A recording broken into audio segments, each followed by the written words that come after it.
Yeah, I'll always be a metalhead. Nothing can take that away from me. Right. I mean, not jail, not people, not religion, not anything. I'll always be a metalhead.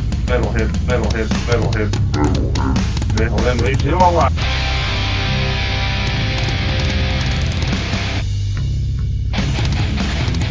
You're listening to the Great Metal Debate Podcast.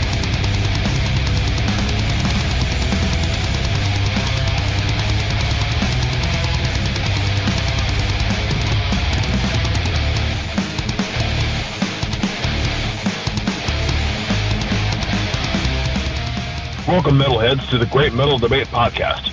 I'm Xander, and today we'll be reviewing the brand new album from the blackened heavy metal band called Nite. That is Nite, spelled N-I-T-E. This is their sophomore release, titled Voices of the Kronian Moon, which was released on March 25th. Nite hails from right here in the United States, located around the San Francisco Bay Area. Imagine if black metal was catchy both musically and lyrically. I'm talking about some good old black and roll. Despite not being anything of the sort, this band is by far the grooviest non-groove metal band out there. This band has a somewhat happy feel to it. When I listen to Nite, I feel like I'm driving a convertible down Sunset Boulevard in California back in the 80s. The 80s was before my time, but I sure can't imagine what it would be like if Dead from Mayhem tried singing old Dio songs. Special shout out to YouTuber named Classy Lonnie Metal for introducing me to this band 2 years ago with their debut album, Darkness, Silence, Mirror, Flame. Allow me to get down on my knees and worship this band, followed by endless praise. Nite is truly a breath of fresh air. It's the perfect blend of two completely different musical styles that, when put together, make a glorious sound. Imagine if Iron Maiden and Satyricon had a baby. Archeron is the first of many stellar tracks on this album. Kronian Moon has an opening guitar riff played by Scott Hoffman that will get stuck in your head.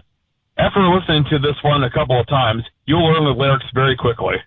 Over the past week, I've been singing along to this song while driving in my car. Vocalist and guitarist Van Laberkis has a very echo sound to his voice when he speaks. Sure, that could be studio effects, but either way it sounds cool. Almost as if dreadfulness could sound hip.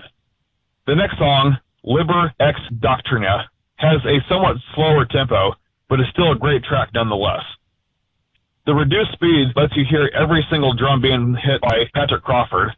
I especially love how crystal clear it sounds. Most of the time when I hear drums in metal, it's hard to tell what's being played due to the cluster of noise. Patrick has a musical gift when it comes to the percussion instruments. Patrick continues to impress on the next song, Heliopolis, as you hear the steady kick drum in the beginning. Edge of the Night has a continuing musical rhythm throughout the entire track that never seems to get old. Everyone in this band seems to be doing their part, including bassist Evanish Mitter, who is a newcomer replacing Brian Coons. The song has an impressive guitar solo, and right after, we have the song Thorns, that starts with a simple but catchy bass line. It starts off as a normal paced song, but slows down again towards the middle while picking back up again. It's not really formulaic, but it's a good strategy to keep the listener guessing what tempo the band will switch to next. This new album slaps in that way because it's full of surprises. The Trident is the final track on this record, and it pulls absolutely no punches when Scott continues his ghoulish vocals. Nearly everything about this album is extremely memorable. In fact, I see Voices of the Kronian Moon being labeled as a classic here in the next 25 years. I'm no fortune teller, but I am certain that they just might be the next big thing in metal. Before you know it, we'll have a multitude of those sad copycat type of bands who will try to ride on their success. Let's hope that doesn't really happen, though. In my opinion, I think it's damn near a masterpiece. Having said that, I'm going to give Nite, Voices of the Kronian Moon, a solid 9.5 out of 10. Be sure to show your support. You can buy music from Nite from their Bandcamp page or from their record label store, Season of Mist.